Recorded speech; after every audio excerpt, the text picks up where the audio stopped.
Olá, eu sou o professor Diego e a aula de hoje é sobre comutação de circuitos. Bom, a comutação de circuitos nós podemos considerá-la como sendo uma alternativa à comutação de pacotes. Uma característica da comutação de circuitos é a alocação de recursos fim a fim, reservado para a comunicação entre origem e destino. Se nós observarmos esse diagrama aqui ao lado, nós vamos observar o seguinte: nós temos que cada enlace possui 4 circuitos, Lembrando que o enlace é essa comunicação aqui, por exemplo, entre esses dois dispositivos.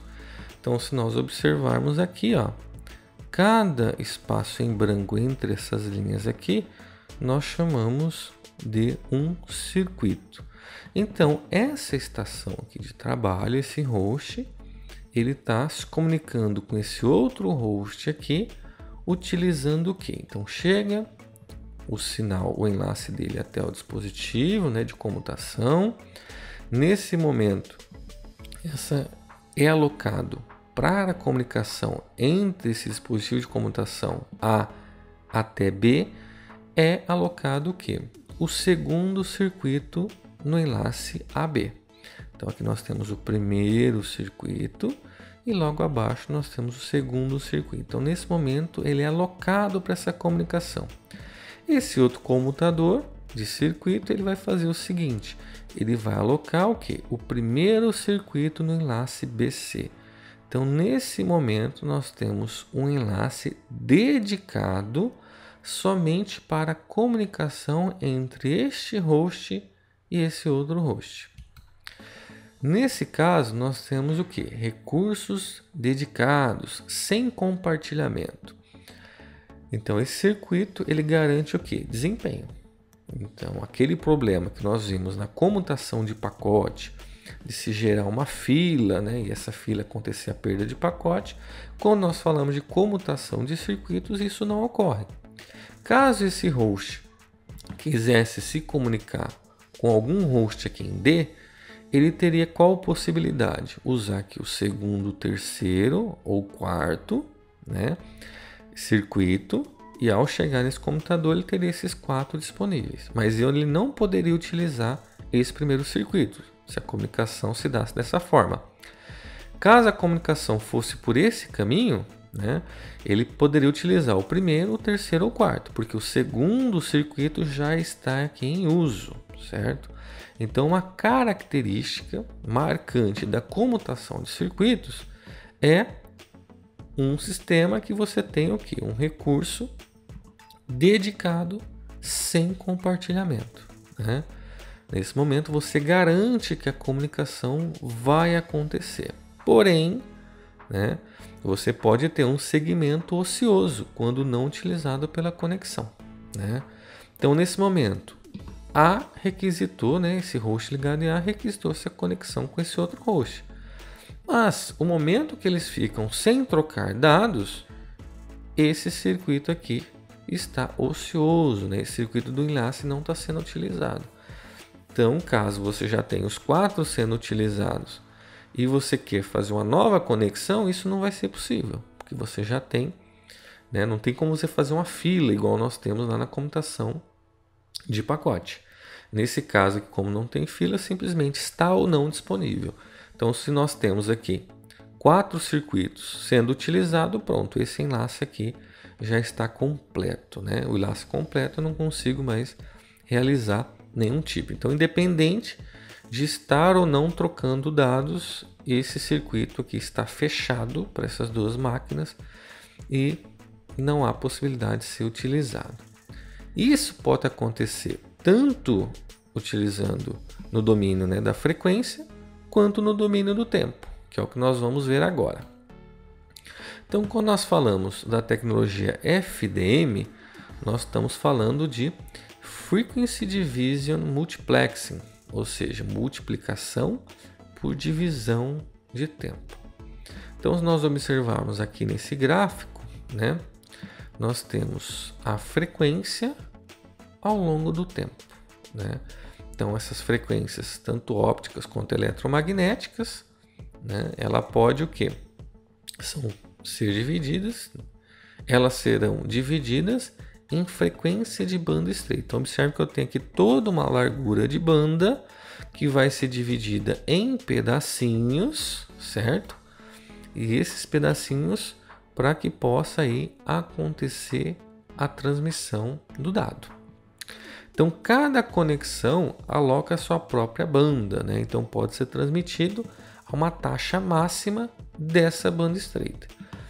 Então, para 4 usuários, né, cada um com a sua respectiva cor aqui, foi determinado que nesse escopo, nesse intervalo aqui, nessa faixa de frequência, foi subdividido em pequenas faixas, em pequenas bandas. Ou seja, de uma banda maior, nós tivemos aqui as bandas menores de transmissão, né? Então, o espectro de frequência, né, de enlace, ele é compartilhado entre as conexões estabelecidas através desse enlace. Ou seja, o enlace reserva uma banda de frequência para cada conexão durante o período da ligação. Que exemplo nós podemos trazer sobre esse tipo? Se você analisar, como nós sintonizamos, por exemplo, uma rádio FM, né? Essas estações de rádio FM também usam FDM. Então aqui, por exemplo, né, falando do Brasil, nós temos na faixa de 88 MHz até 108 MHz, sendo distribuído para cada estação uma banda específica, né?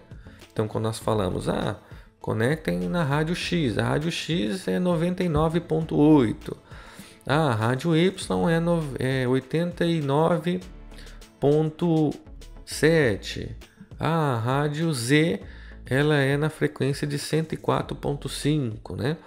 Então, nós temos uma frequência, né? Um espectro de frequência maior sendo subdividido em frequências menores, e a partir desse momento, ao longo do tempo, né, pode acontecer a transmissão desse sinal ao longo do tempo. Então, vou ter sempre a mesma frequência por todo o tempo. Outra forma também de comutação de circuitos é através do quê? Do TDM. Esse TDM ele vem de Time Division Multiplexing, ou seja, nós temos aqui uma multiplexação por divisão de tempo, né? Então, o tempo, aqui ele era contínuo, né? O que era subdividido era a frequência, F de frequência, T de tempo, ó.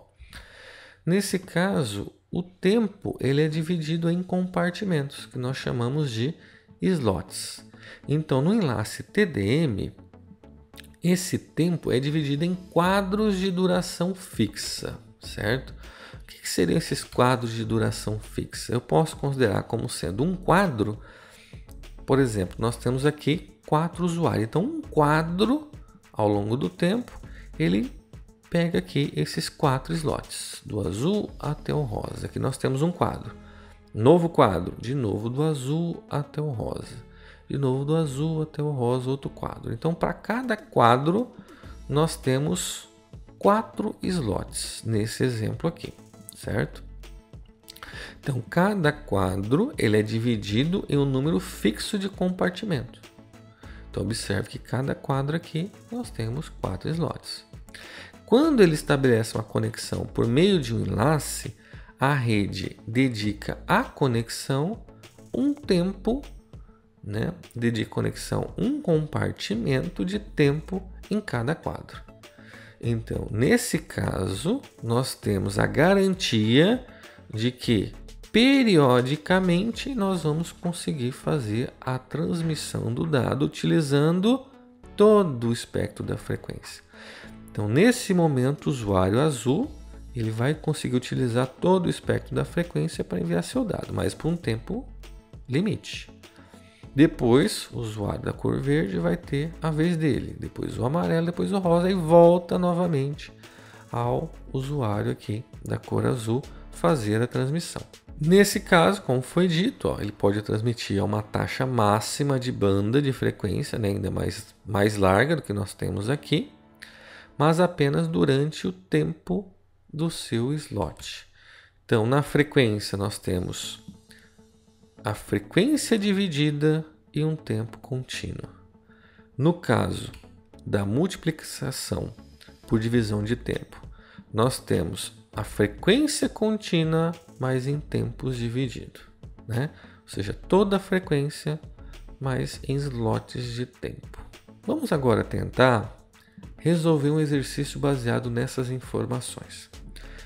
Então aqui nós temos enunciado, vamos considerar o tempo que levamos para enviar um arquivo de 640.000 bits do host A ao host B para uma rede de comutação de circuitos, né? Então vai ter aqui uma conexão dedicada para a comunicação. Vai ter um circuito dedicado para isso. Suponha que todos os enlaces da rede usem TDM, lembrando que esse Tzinho aqui é de tempo, né? Multiplexação por divisão de tempo. Enlaces usem então TDM de 24 compartimentos e tem uma taxa de 1,536 megabits por segundo. Suponha também que um circuito fim a fim leve 500 milissegundos para ser ativado antes que A possa começar a transmitir de novo. Lembrando que para poder formar esse circuito fim a fim, os comutadores de circuito precisam de um tempo para poder estabelecer essa conexão fim a fim. Tá? Então aqui é de 500 milissegundos. Em quanto tempo o arquivo será enviado? Bom, eu sugiro que você pause esse vídeo, tente resolver, consulte o que nós vimos aqui até agora, caso você tenha alguma dúvida, ok? E após tentar resolver, você dá play novamente no vídeo para que você possa ver a resposta. Beleza? Bom, tentado resolver o exercício, nós vamos aqui para a resposta.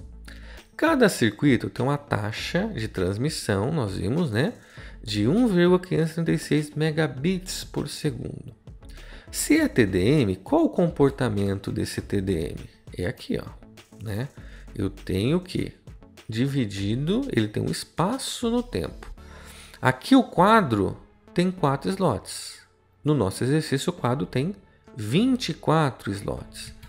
Então, eu posso ter uma velocidade total, mas eu tenho que dividi-la por, ou seja, essa velocidade aqui, essa taxa de transmissão, ela é em 1 segundo.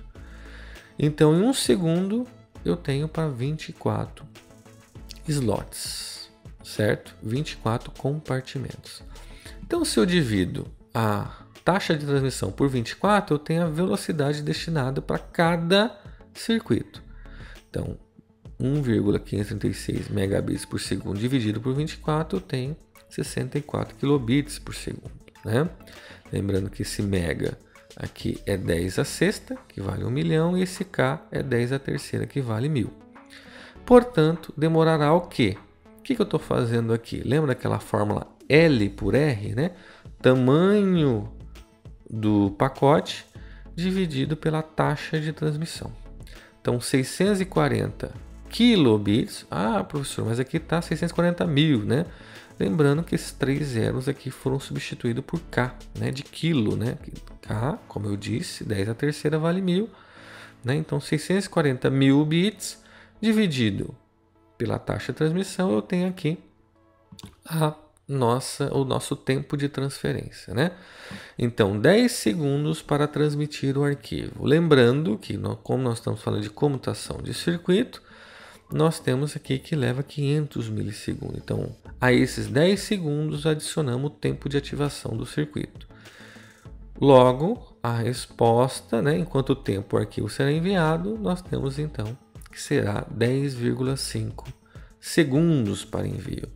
Observe, nós não vamos considerar aqui o atraso por fila, Por quê? Porque comutação de circuito não faz uso de fila, Comutação de circuito, nós temos um circuito dedicado para comutação.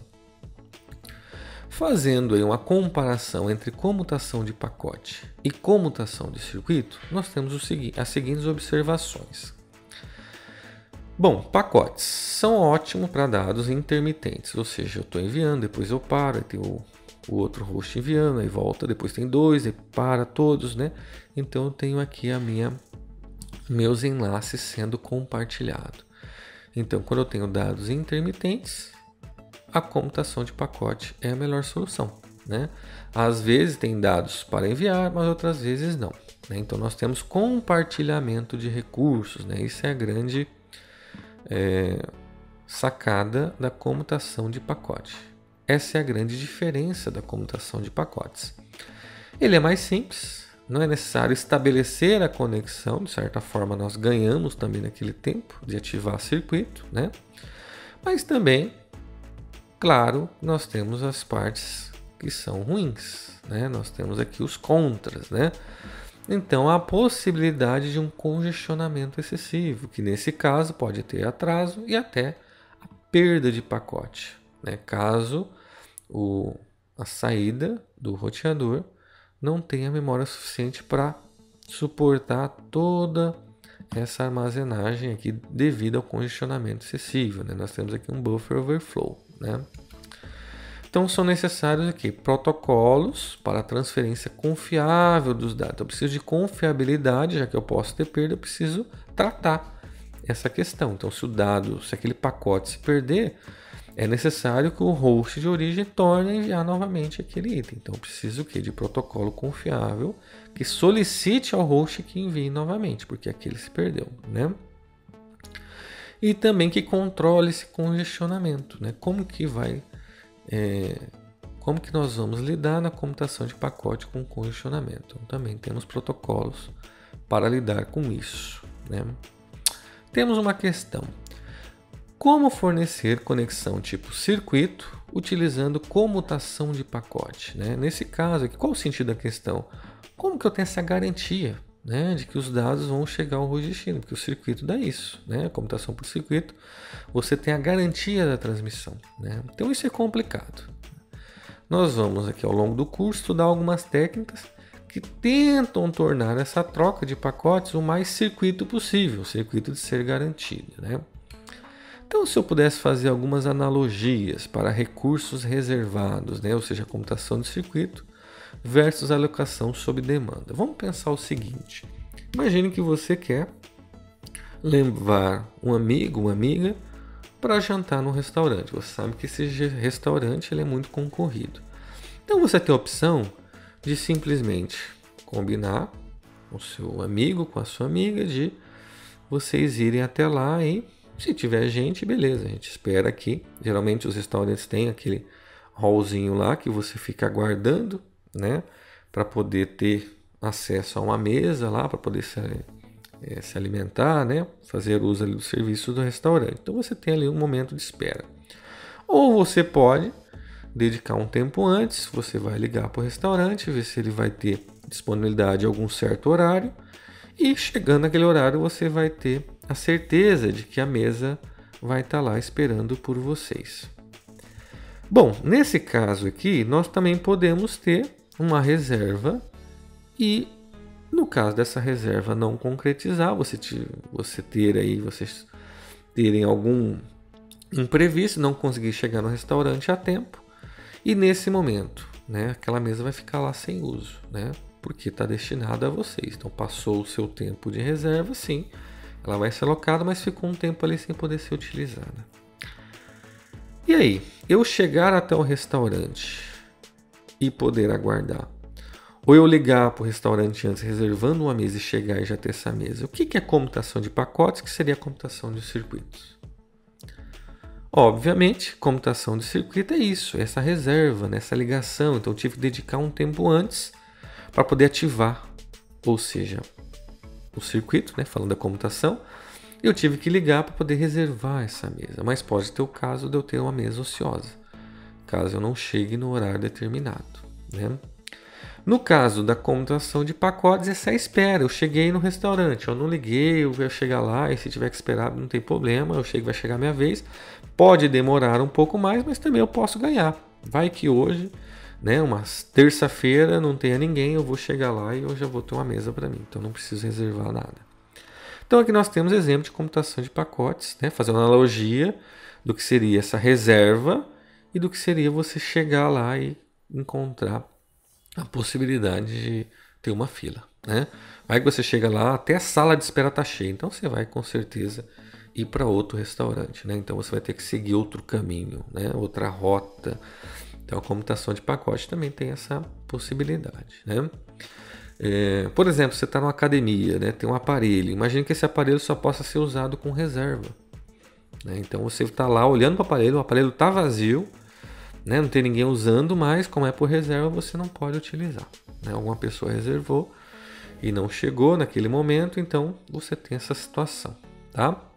E se ele tiver no sentido de computação de pacotes, você vai chegar naquele aparelho e já vai utilizar. Se uma pessoa, você fica do lado, a pessoa saiu, você já pode utilizar aquele mesmo aparelho. Certo, pessoal? A nossa próxima aula vai ser sobre uma rede de redes, né?